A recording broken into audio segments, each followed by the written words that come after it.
Savez-vous que l'ail est une des rares plantes légumières pour laquelle il est relativement facile d'être autosuffisant? Bonjour, mon nom est Lily Michaud, je suis agronome urbaine et aujourd'hui je vous présente la culture de l'ail du semis jusqu'à la récolte. Et ça commence à l'automne parce que c'est le moment de planter les gousses d'ail. Ça se fait habituellement en octobre, alors l'important, c'est que ça soit fait au moins 3 semaines avant que le sol gèle. Première étape, se procurer des bulbes d'ail. Alors moi, je vous recommande fortement de vous acheter des bulbes d'ail du Québec, ce qu'on appelle des bulbes d'automne ou des bulbes à tige dure. Vous allez vraiment les reconnaître. Dans le centre, il y a vraiment une tige qui est très rigide. En fait, c'est la hampe florale qui a été coupée et autour de laquelle vous avez 4 à 6 gousses. Combien vous devriez en acheter? Bien, ça dépend de votre consommation. J'ai évalué, si vous consommez environ 40 bulbes par année, en achetant cette année 16 bulbes, vous allez en avoir suffisamment pour votre consommation de l'année prochaine, plus une partie pour ressemer. Donc, on achète nos bulbes et la prochaine étape, c'est de les séparer. On appelle ça les craquer. Alors, c'est très, très facile. Tout ce qu'on a à faire, c'est ça. Voilà. Alors, on les sépare. On a nos gousses, alors on les voit bien, les gousses, et on voit bien la tige dure ici. Donc, on prépare nos bulbes prêts à planter. Alors, c'est ce que j'ai fait. Mais en fait, mes gousses sont prêtes à planter parce que c'est ça qu'on va planter. J'ai préparé aussi ma surface de culture, ma planche de culture. Alors, évidemment, la culture était terminée, je les ai enlevées.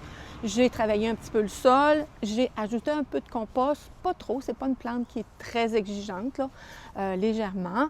Et par la suite, bien, vous voyez, j'ai fait des sillons. Alors, j'ai fait 3 sillons espacés d'environ 20 à 25 cm et qui ont à peu près 5 cm de profond. Donc, 5 cm de profond, espacé 20 à 25.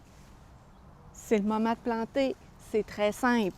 Alors, je prends mes gousses, je les enfonce un peu dans le fond du sillon et je les espace d'à peu près 10 cm. C'est parti.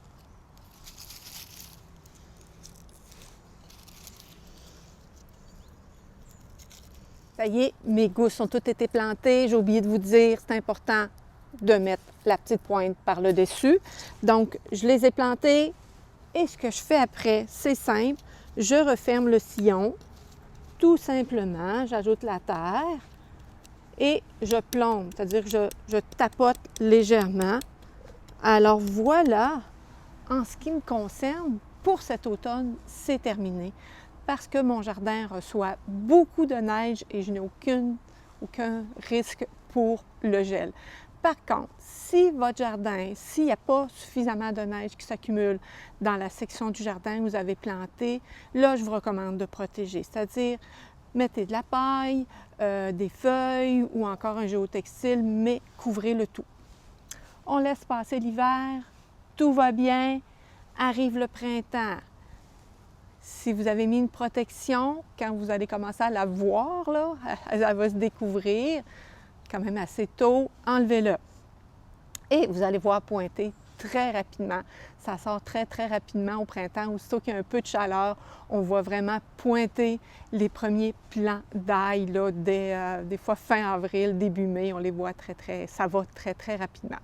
Alors, ça pousse bien. On arrive vers la fin juin, plus ou moins, et là, vous allez voir ce qu'on appelle les têtes d'ail. En réalité, c'est les hampes florales.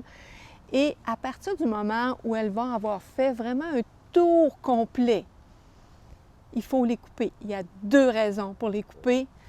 La première, c'est qu'on donne le message au plant. On lui dit, écoute, c'est pas des fleurs que je veux que tu fasses, pas des graines. On veut que le bulbe grossisse. Donc, on coupe les hampes florales et Bien sûr, c'est une super récolte, c'est un aliment de choix, les hampes florales, hein? Ça se vend très, très cher si vous voulez en aller en acheter, là. Alors, vous pouvez les consommer telles quelles à la place de l'ail, ou encore, pour le long terme, vous pouvez les broyer dans l'huile, à ce moment-là, congelez-les.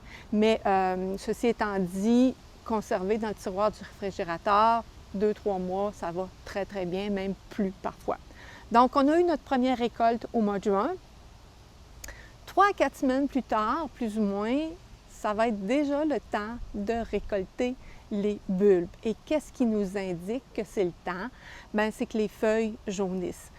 Quand il y a 25 à 50 des feuilles qui sont jaunes, c'est le temps de récolter. Il ne faut pas trop tarder. Alors, on récolte. En fait, on se fait simplement tirer après les plants. Ça prend quelques minutes, récolter l'ail. On la fait sécher grossièrement à l'extérieur, ceci pour enlever un peu de terre. Donc, quelques heures, on enlève le surplus de terre. Après ça, on les installe dans une pièce, dans un endroit sec, à l'abri évidemment de l'humidité, un endroit bien ventilé. On peut simplement les étaler sur une table ou si vous avez un treillis, ou encore, moi, ce que je fais, c'est que je les suspends. Je les suspends à une corde, ça fait plusieurs années que je fais ça. Je les suspends et je les laisse sécher. Ça peut prendre entre 10 à 14 jours.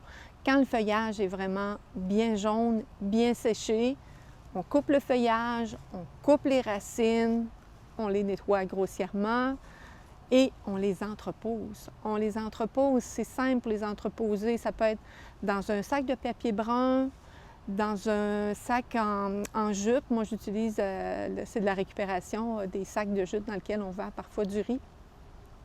Et dans un endroit frais mais sec.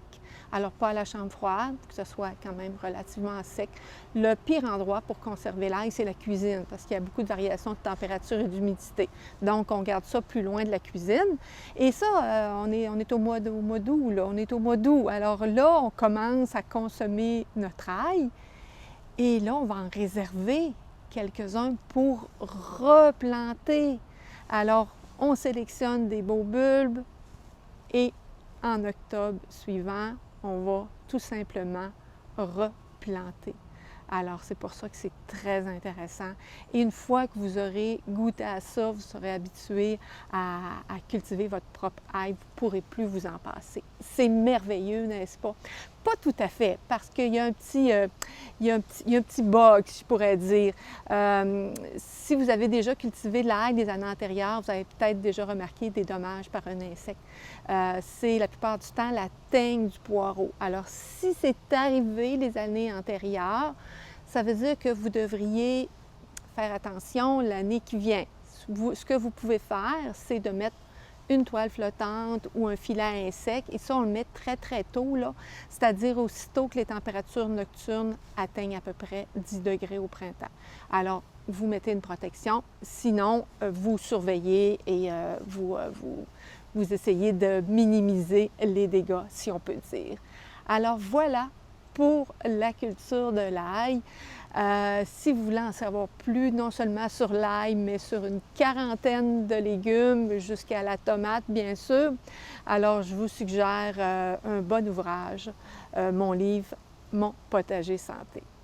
Sur ce, bon jardinage!